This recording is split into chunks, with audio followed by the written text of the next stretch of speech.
everyone, so in this video we're going to just talk briefly about the difference between a theory in science and a law, and also hypothesis and model, but specifically theories and laws. And this is going to become important because as we learn about the progression of the model of the atom through history, we're going to be using these terms, and it's important to really know what we mean when we're using these in science. They have different definitions in science than they do when we just use them in general conversation. So in science, a theory is an explanation that is supported by significant evidence, lots and lots of experimental evidence, which means it's accepted by most scientists. So a theory is an explanation supported by significant evidence.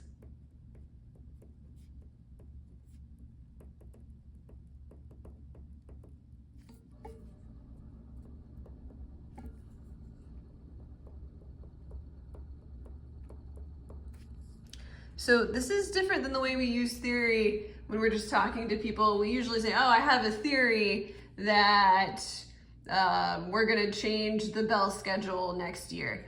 That's just basically saying that I have a guess. There's no significant evidence, there aren't any scientific studies behind that.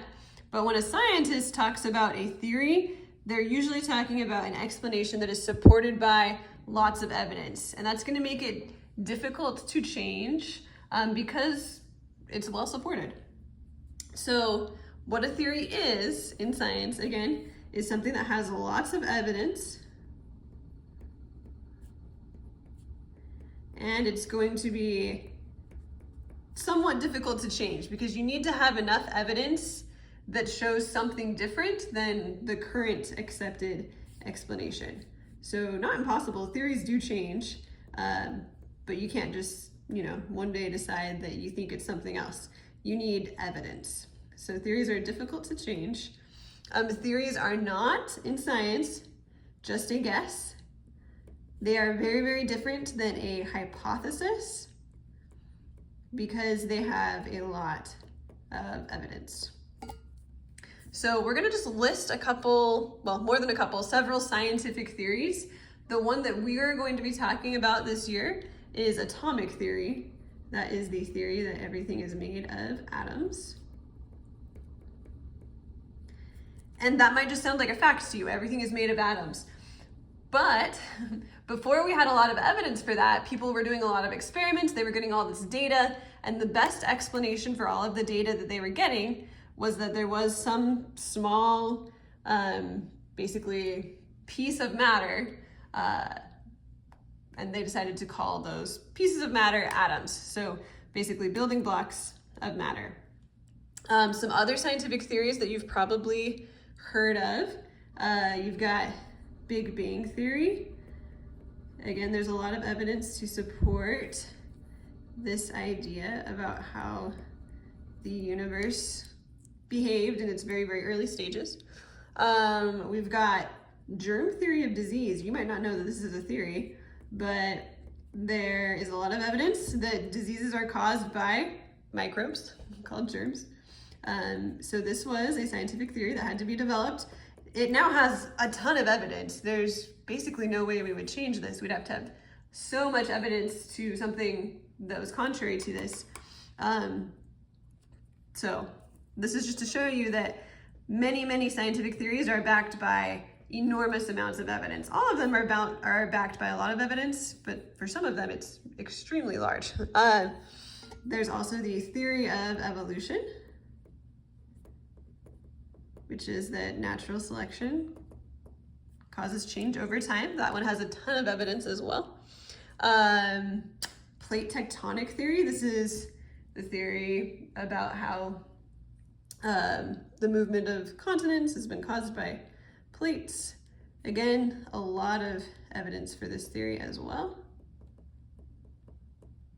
There's a lot of others we could write down, like theory of relativity. We're gonna mostly stick with atomic theory in this class. A lot of these are in other areas of science. But I just wanted you to see a lot of these, well, all of these scientific theories have a lot of evidence behind them. They are widely accepted by most of the scientific community. So that's what we are talking about when we're talking about a theory in science.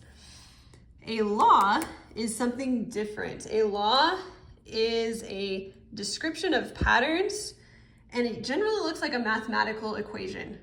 So our definition here is a law is a description, often mathematical,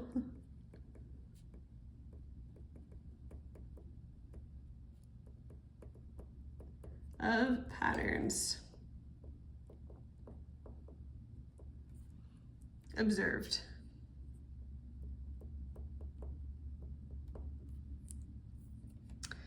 So a law, just like a theory, also has lots of evidence.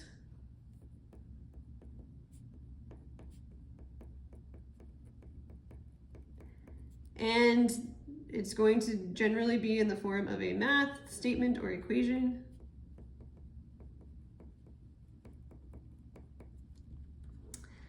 And theories do not turn into laws. This is a common misconception. People think that once theories get enough evidence, they turn into laws. They don't, because theories are not necessarily mathematical statements of patterns. They're just general explanations. So atomic theory, it's never going to become atomic law. Atomic theory is just an explanation that supports a lot of evidence from experiments.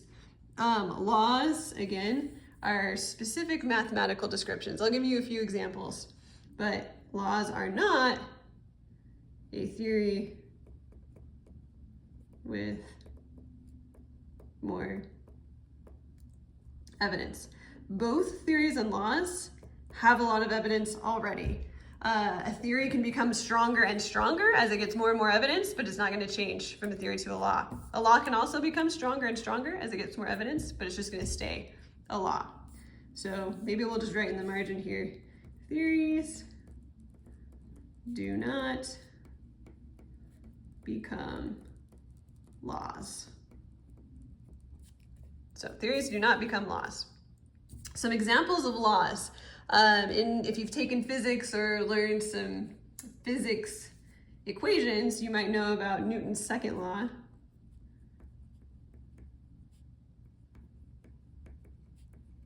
And that is that force is equal to mass times acceleration, F equals ma. That is a mathematical statement, and it's a very famous law. In chemistry, we're going to talk about the law of conservation of mass, which is that the mass before a reaction has to be equal to the mass at the end of a reaction. So the law of conservation of mass. There are a ton of different laws. Again, most of them are equations, and we'll be talking about a few of them throughout the year. And let's move on now really just briefly to what a hypothesis is. A hypothesis is just a prediction, or it could be a tentative explanation. Maybe somebody has done a little bit of research, so they have a little bit of evidence to back an idea, but not very much. So it's a hypothesis, not a scientific theory.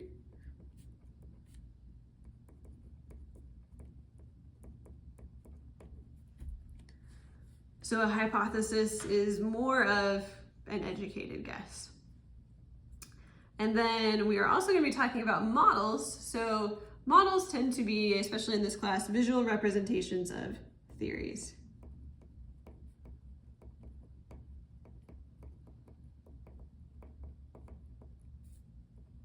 So we're going to be looking at a lot of different models of the atom